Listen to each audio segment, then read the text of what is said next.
प्यारे बच्चों, हिंदी की कक्षा में आपका एक बार फिर से स्वागत है। जैसा कि आप जानते हैं, हम अपना खुलते पंख हिंदी पाठमाला भाग 3, जो कि हमारी कक्षा 3 की पाठ्य पुस्तक है, उसका पहला पाठ हमने आपको करवाया था। पहला पाठ है कविता, भारत का ध्वज लहराएंगे। तो ये कविता हमने आपको कविता पाठ कराया था। आपने इस कविता को ज़रूर याद कर लिया होगा। तो आज हम एक बार फिर से कविता से ही शुरुआत करते हैं, दोहराते हुए, और फिर इस पाठ के शब्दार्थ और मौखिक प्रश्नों को हल करेंगे। तो एक बार फिर से कविता ध्यान से देखिए। मैं इसको फिर से लिखवा भी देता हूँ, ताकि जिन बच्चों ने नहीं लिखा है, खासकर जो न्यू एडमिशन है, वे भी इसे कर सकें। तो शुरुआत करते हैं कविता लिखने से। तो जैसे कि आप देख रहे हैं, भारत का ध्वज फहराएंगे कविता है, और मैं कविता लिख देता हूँ। हम नन्हे नन्हे बच्चे हैं, हम नन्हे नन्हे बच्चे हैं,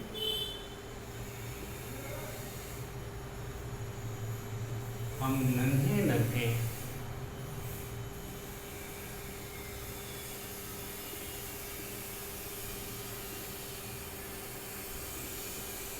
बच्चे हैं,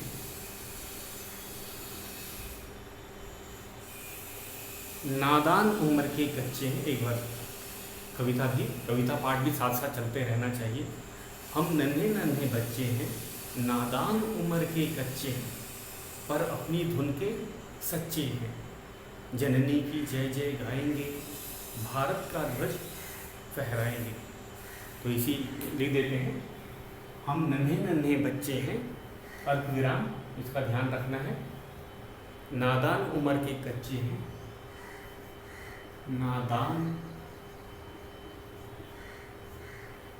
उम्र के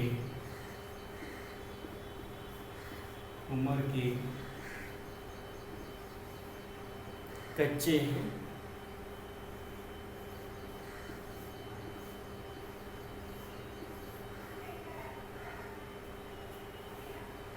अपनी धुन के सच्चे हैं, पर अपनी धुन के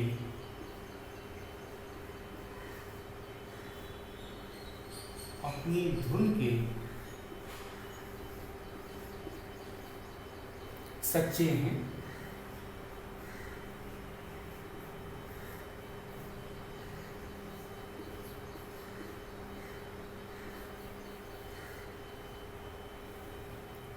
जननी की जय जय गाएंगे, जननी की जय जय गाएंगे,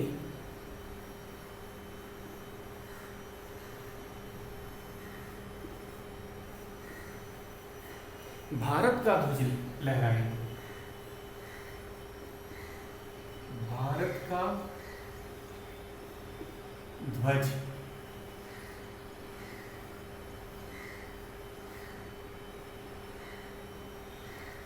फहराएंगे,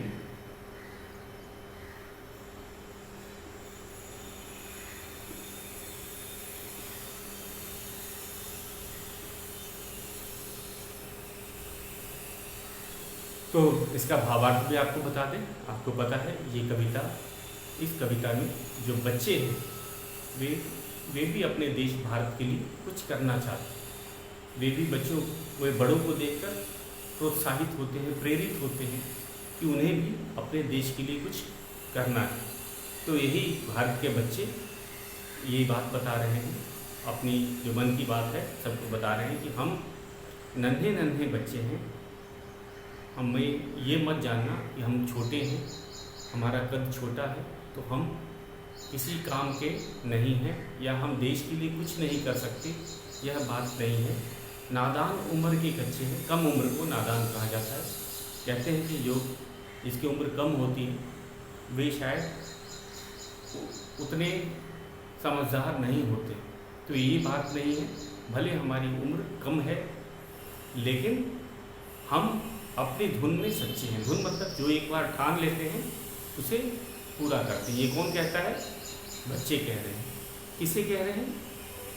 भारतवासी, देशवासियों से कह रहे हैं कि वे भी देश के लिए कुछ करना चाहते हैं। और जननी की जय जय गाएंगे। जननी का यहाँ पे है भारत माता से, धरती से कहा गया। जननी, जन्म देने वाली। तो माँ के अलावा भी धरती को और देश को जननी का दर्जा दिया जाता है, क्योंकि हम लोग इसी धरती पर पैदा होते हैं और यहीं का जल और अन्न ग्रहण करके बड़े होते हैं। तो धरती को या देश को भी माँ का दर्जा दिया गया। आपने सुना है भारत माता कहते हैं।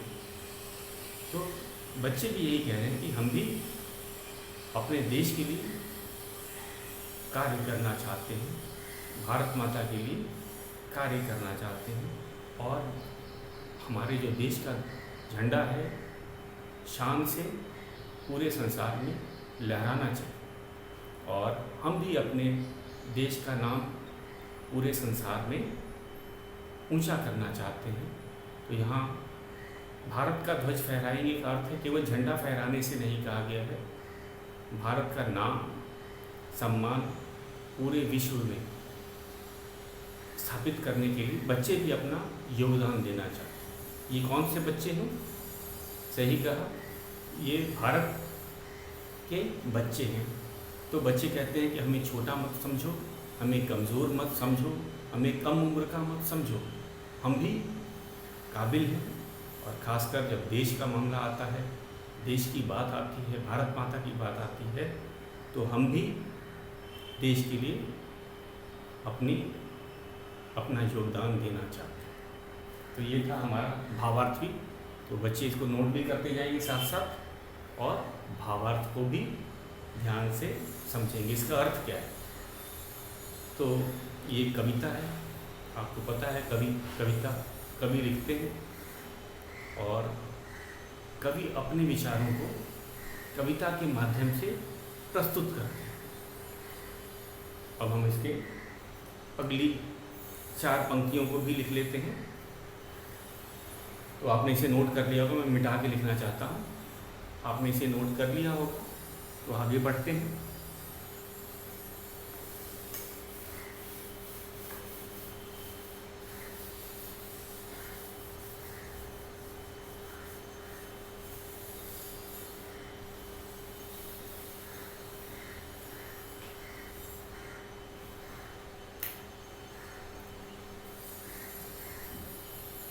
एक बार मैं पढ़ देता हूँ। हम पथ कभी न छोड़ेंगे, अपना पथ कभी न छोड़ेंगे। पथ का अर्थ होता है रास्ता, आपको पता है। अपना प्रण कभी न तोड़ेंगे, बच्चे कह रहे हैं। किससे? सभी भारतवासियों से कह रहे हैं, हमसे, आपसे, सबसे कह रहे हैं कि हम अपना पथ, अपना सच्चाई का जो रास्ता है उसे नहीं छोड़ेंगे, अपना प्रण कभी नहीं तोड़ेंगे। प्रण कहते हैं प्रतिज्ञा को, तो प्रतिज्ञा को भी नहीं तोड़ेंगे और हिम्मत से नाता जोड़ेंगे। कहते बच्चे हिम्मती नहीं होते, डर जाते हैं। तो उन्होंने कहा नहीं, भारत के बच्चे ऐसे नहीं हैं, वे हिम्मत से जुड़े रहेंगे, अपना नाता जो संबंध हिम्मत से जोड़ेंगे, मतलब वे साहसी बने। हम हिमगिरी पर चढ़ जाएंगे। हिमगिरी बर्फ से ढके हुए पर्वत। कहते हैं पर्वत चढ़ना बहुत मुश्किल होता है, जैसे एवरेस्ट है, काफ़ी ऊंचा है, संसार का सबसे ऊंचा पर्वत है, बर्फ से ढका हुआ है। तो बच्चे कहते हैं हम बहुत कठिन काम भी आसानी से कर लेंगे। तो बर्फ से ढके हुए जो पहाड़ होते हैं उस पर चढ़ना बहुत मुश्किल होता है। पहाड़ पे तो चढ़ना ही मुश्किल होता है, और जो पहाड़ या जो पर्वत बर्फ से ढके होते हैं वे तो और मुश्किल काम हो जाता है। तो बच्चे कहते हैं हमें कोई डर नहीं है, हम हिमगिरी पे भी, चाहे कितना भी मुसीबत आ जाए, कितनी भी कठिन रास्ता आ जाए, हम तो हिमगिरी पे भी चढ़ जाएंगे और भारत का ध्वज फहराएंगे और भारत का नाम संसार में ऊंचा करेंगे। तो ये हमारा दूसरा कविता का भाग है। हम अपना पथ कभी न छोड़ेंगे, अपना पथ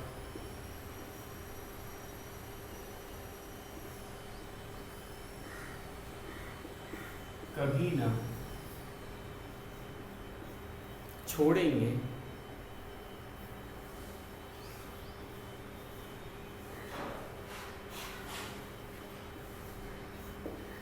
अपना पथ कभी न छोड़ेंगे। और फिर है अल्पविराम, अपना प्रण कभी न तोड़ेंगे। ये नया शब्द है प्रण। प्रण मतलब प्रतिज्ञा, प्रॉमिस। कभी न तोड़ेंगे,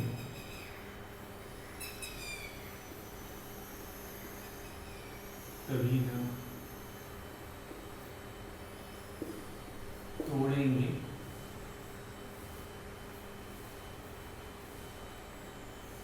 हिम्मत से नाता जोड़ेंगे। हिम्मत से नाता जोड़ेंगे।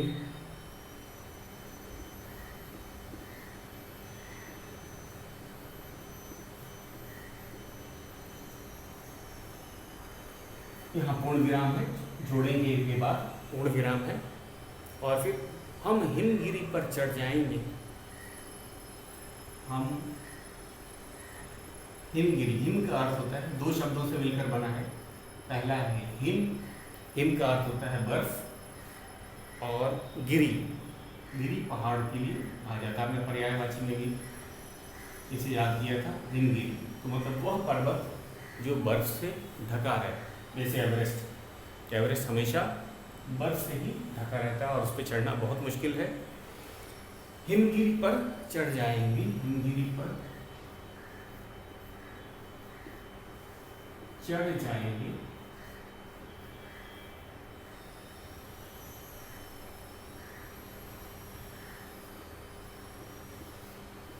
फिर अल्पविराम, भारत का ध्वज फहराए। भारत का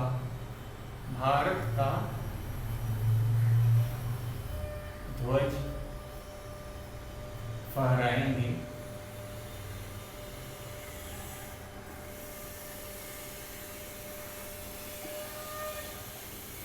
भारत का ध्वज फहराएंगे, पूर्ण विराम। तो एक बार इसका भी भाव आप देख लेते हैं। इसे आपको अपने नोटबुक में लिखना तो है ही है और याद भी करना है। तो जो नए बच्चे हैं शायद उन्होंने अभी याद नहीं किया होगा, तो ये कविता पाठ करें और कविता को भी याद करें। मैं भावार्थ इसका समझा देता हूँ। अपना पथ कभी न छोड़ेंगे। अपना पथ का अर्थ होता है रास्ता। इसमें नए शब्द में अपना प्रण मैंने बताया था, प्रतिज्ञा का। अपना जो प्रतिज्ञा है उसे भी हिम्मत से, हिमगिरी का मैंने अर्थ आपको बता ही दिया। ध्वज है झंडा, ध्वज का क्या है पर्यायवाची, झंडा था। हिमगिरी वह पर्वत जो बर्फ से ढके रहते हैं, उन्हें हिमगिरी कहा जाता है। तो इसमें क्या अर्थ निकलता है, इसका भावार्थ देखिए। बच्चे कहते हैं सबसे, किससे, सभी देशवासियों से, कि हम अपना पथ कभी नहीं छोड़ेंगे, जो सच्चाई के रास्ते पे चलते जाए। चाहे लाख मुसीबत आ जाए, हम भी देश के लिए सच्चाई के रास्ते पे चलेंगे। अपना प्रण कभी ना तोड़ेंगे। बच्चों का क्या प्रण है कि वे भी देश के लिए कुछ करना चाहते। जैसे बड़े लोग हैं, वे भी देश के लिए, बड़ों को देखकर वे भी प्रेरित हो गए हैं, वे भी देश के लिए कुछ करना चाहते हैं और उन्होंने भी कुछ करने का की प्रतिज्ञा की है, प्रण किया है कि वे अपने देश के लिए, देश के सम्मान के लिए वे भी अपना योगदान देंगे। तो ये जो प्रण उन्होंने किया है वे कभी नहीं तोड़ेंगे। हिम्मत से नाता जोड़ेंगे, मतलब वे भी बच्चे हिम्मती बनेंगे। कहते हैं कि बच्चे बहुत जल्दी डर जाते हैं, अंधेरे से डर जाते हैं। तो इसीलिए बच्चे कहते हैं आप ये मत सोचिएगा कि हम हिम्मती नहीं, अब हमारा भी संबंध हिम्मत के साथ है। हमने भी हिम्मत को अपना लिया है, हम भी हिम्मती बन गए हैं। तो कैसे पता चलेगा कि हिम्मती बन गए कि हम कठिन से कठिन कोई भी काम वे आसानी से कर लेंगे। जैसे हम हिमगिरी पर चढ़ जाए। हिमगिरी मतलब बर्फ से ढके पहाड़ पे भी मुश्किल काम भी हम कर लेंगे। यहाँ पे पहाड़ चढ़ने का अर्थ नहीं है, ये कोई अर्थ मत निकाल ले कि बच्चे पहाड़ पर ही चढ़ना चाहते हैं। यहाँ पे हिमगिरी का अर्थ है मुश्किल से मुश्किल काम।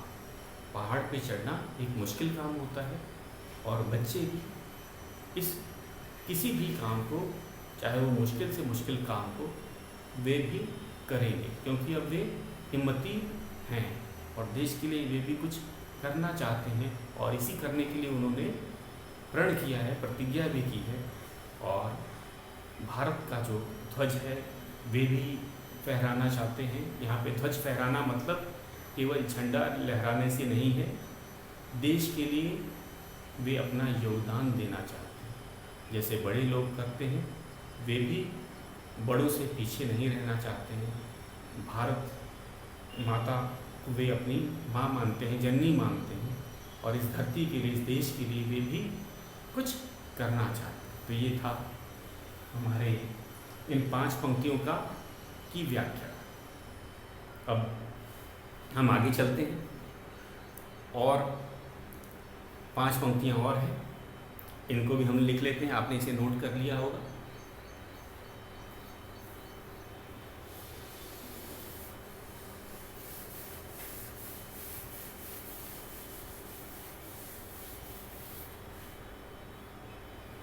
अब है आगे की पंक्तियों को एक बार मैं फिर बता देता हूँ। तो कवि बच्चों के माध्यम से अपने विचार प्रकट कर रहा है और इस सुंदर सी कविता के कवि जो हैं वे हैं सोहनलाल द्विवेदी जी। कवि कौन होता है बच्चों? कवि जो कविताएं लिखता है। और अगर कोई पुरुष या कोई लड़का कविता लिखता है तो वह कवि कहलाता है। कोई लड़का या कोई व्यक्ति पुरुष कविता लिखता है तो वो कवि कहलाता है और कोई लड़की या महिला कविता लिखती है तो वो कवियत्री कहलाते हैं। तो ये हमारे कवि हैं सोहनलाल द्विवेदी जी। इन्होंने ये कविता लिखी है, बहुत ही सुंदर कविता है और इसकी अंतिम जो 5 पंक्तियाँ हैं उसको मैं ज़रा पढ़ देता हूँ। हम भय से कभी न डोलेंगे, अपनी ताकत को तोलेंगे, साहस की बोली बोलेंगे, पग सदा आगे बढ़ाएंगे, भारत का ध्वज फहराएंगे। तो इसमें डोलना मतलब विचलित हो जाना, ये नया शब्द है, पहले आपने नहीं पढ़ा है। बच्चे कह रहे हैं कि हम डर के अपना प्रण नहीं तोड़ेंगे या फिर अपने रास्ते से नहीं हटेंगे। डोलना मतलब अपने रास्ते से भटक जाना, हिल जाना। तो बच्चे क्या कह रहे हैं देशवासियों से कि ये मत सोचना कि हम बच्चे हैं और हम आसानी से डर जाएंगे, ऐसी बात नहीं। हम भले छोटे हैं, उम्र भले कम है, लेकिन हम डरपोक नहीं हैं, हम हिम्मती हैं, हमारे में हिम्मत है और हम कभी भी डर से, अपने प्रण से नहीं हटेंगे। तो कई लोग सोचते हैं बच्चे जब डर जाएंगे तो अपना सारा प्रण भूल जाएंगे, अपनी प्रतिज्ञा भूल जाएंगे। तो बच्चे कहते हैं ऐसी बात नहीं है, हम डरेंगे नहीं, हमें किसी से भय नहीं है। भय का अर्थ डर होता है, तो हमें किसी से डर नहीं है और हमने जो प्रण किया है, हमने जो प्रतिज्ञा की है, इससे पीछे भी हम नहीं हटेंगे, डोलेंगे नहीं, मतलब विचलित नहीं। और हमें अपने ताकत का अंदाज़ा है। बच्चे क्या कह रहे हैं, हमें छोटा मत जानना, हमें अपने ताकत का अंदाज़ा है और हम साहसी भी हैं। तो हम अपने साहस से अपने प्रण को पूरा करेंगे। उनका प्रण क्या है? देश का नाम करना, देश का संसार में नाम होना चाहिए। पग आगे सदा बढ़ाएंगे, तो वे भी देश के लिए आगे, पग का अर्थ होता है कदम और सदा मतलब हमेशा। तो बच्चे भी हमेशा देश के लिए आगे ही आगे बढ़ना चाहते हैं। देश की प्रगति के लिए आगे कदम बढ़ाने का अर्थ होता है तरक्की करना, देश के लिए कुछ अपना योगदान देना। तो आगे कदम बढ़ाना मतलब सुख समृद्धि, देश के लिए वे भी अपना योगदान देना चाहते हैं और वे हमेशा देश के लिए कार्य करते रहे और भारत का जो ध्वज है वे फहराएंगे। तो यहाँ ध्वज फहराने का अर्थ है देश के सुख समृद्धि में अपना योगदान देना। तो ये थी हमारी कविता और इस कविता के कवि हैं बच्चों सोहनलाल द्विवेदी और कवि का नाम कविता के अंत में जरूर लिखा जाता है। जो कविता जो तो पहले मैं लिख देता हूँ, ये जो हम भय से कभी न डोलेंगे, ये जो अंतिम के 5 पंक्तियां हैं। हम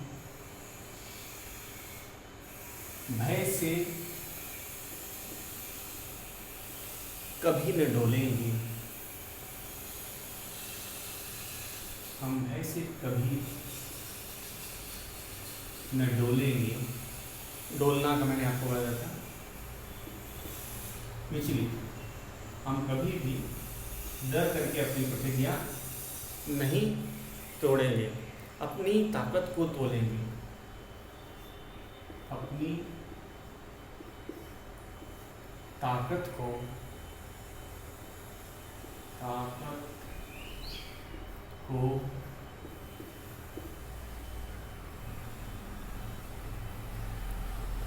तोलेंगे।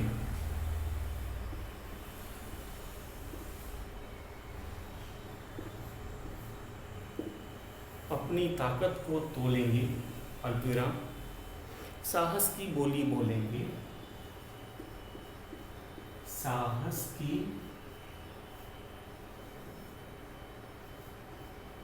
बोली बोलेंगे,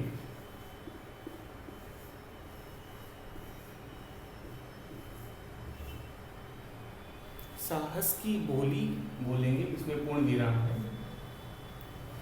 पग आगे सदा बढ़ाएंगे, पग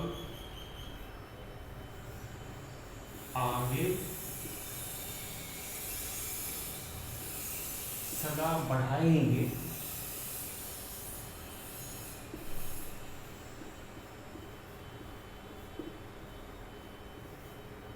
अल्पविराम, और फिर आएगा अंतिम, भारत का ध्वज फहराएंगे,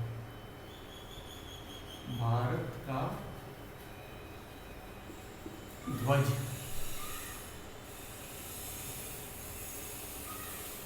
फहराएंगे,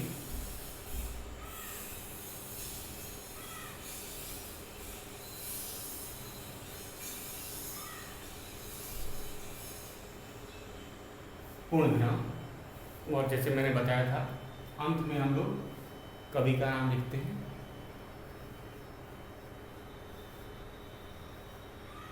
सोहनलाल द्विवेदी। द्विवेदी में द में हलंत का निशान लगा है और हलंत से वो शब्द आधा हो जाता है।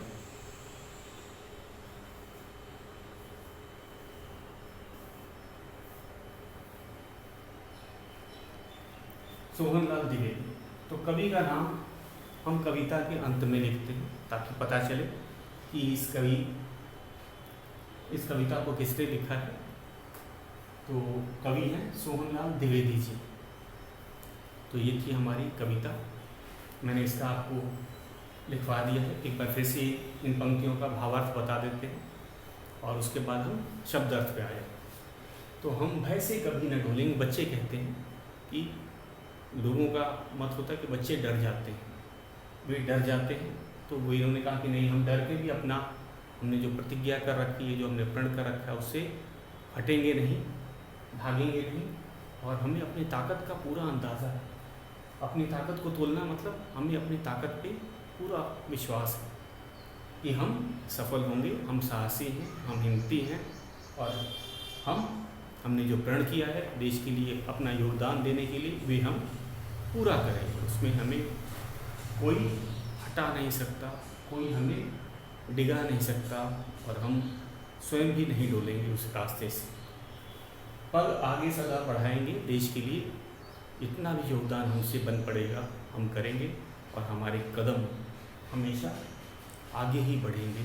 कभी भी हम थकेंगे नहीं, हारेंगे नहीं, रुकेंगे नहीं। भारत का ध्वज फहराएंगे हम भी, देश के नाम को ऊंचा ही ऊंचा करना चाहते हैं और भारत के झंडे को ऊंचा ही फहराना चाहते हैं, और अपना सभी बच्चे, भारत के बच्चे योगदान देना चाहते हैं। तो बच्चों, ये था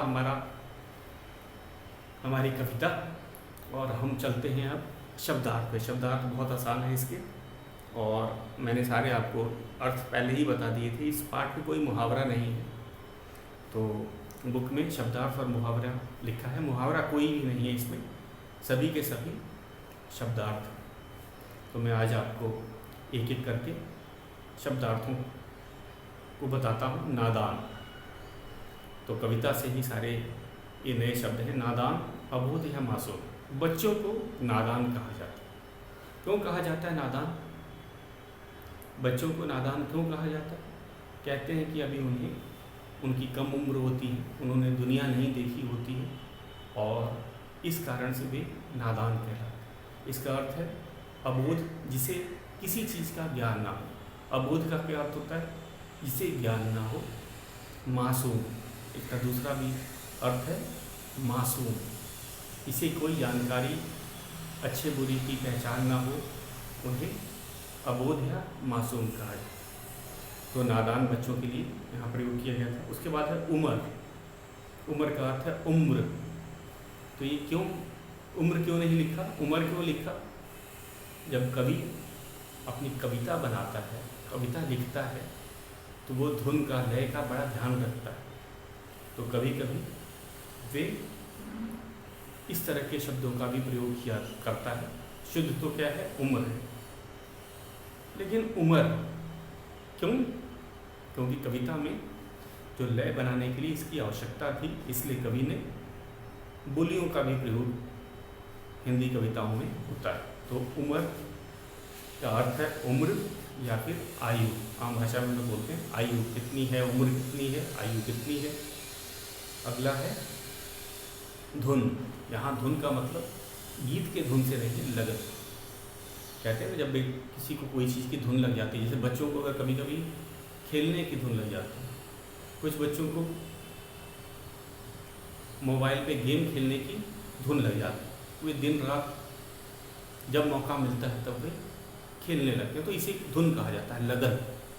लेकिन यहाँ पे कविता में बच्चे देश के लिए अपना योगदान देने की धुन उनको लग गई है, देश के लिए कुछ करना चाहते हैं, तो धुन का अर्थ होता है लगन।